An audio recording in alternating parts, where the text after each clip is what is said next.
সুপ্রিয় দর্শক, আসসালামু আলাইকুম। আজকের রেসিপিতে স্বাগতম জানাচ্ছি। আজকে আমি সঠিকভাবে বেসন তৈরি করে দেখাবো।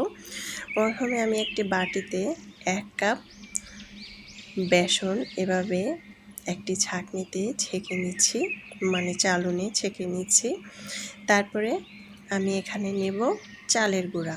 চালের গুঁড়াটা আমি এখানে 1 কাপ বেসনের মধ্যে আমি আধা কাপের থেকে একটু পরিমাণ কম আছে চালের গুঁড়াটা দিয়ে দিলাম। চালের গুঁড়াটা দিলে আলুর চপ বেগুনিটা ক্রিস্পি হয়, খেতে কিন্তু খুবই অসাধারণ লাগে। আর এই রেসিপিটা যারা নতুন রাঁধুনি তাদের তো অবশ্যই কাজে আসবে, চাইলে এভাবে ট্রাই করতে পারেন। পরিমাণ মতো লবণ দিয়ে দিলাম, তারপরে হাফ টেবিল চামচ মরিচের গুঁড়া, 1 চিমটির মতো হলুদের গুঁড়া, আর গরম মশলার গুঁড়া দিয়ে দিলাম হাফ টেবিল চামচ।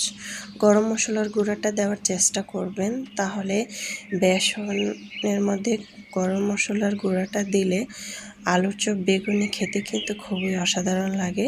চাট মশলাও এখানে ব্যবহার করতে পারেন। এখন আমি একটু একটু করে পানি দিয়ে খুব সুন্দরভাবে একটি গোলা তৈরি করে নিব। এই গোলাটা তৈরি করার জন্য আমার এখানে পানি লেগেছে প্রায় 1.5 কাপের মতো।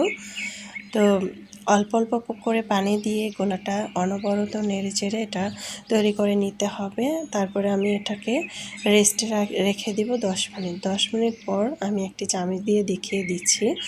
10 মিনিট পর কিন্তু অনবরত একটি চামচ দিয়ে নেড়েচেড়ে দিতে হবে।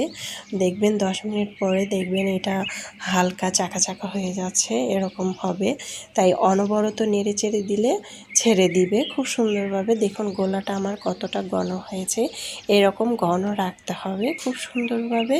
আমি চামচ দিয়ে নেড়েচেড়ে দেখিয়ে দিচ্ছি, ঘনটা খুব সুন্দর হয়েছে।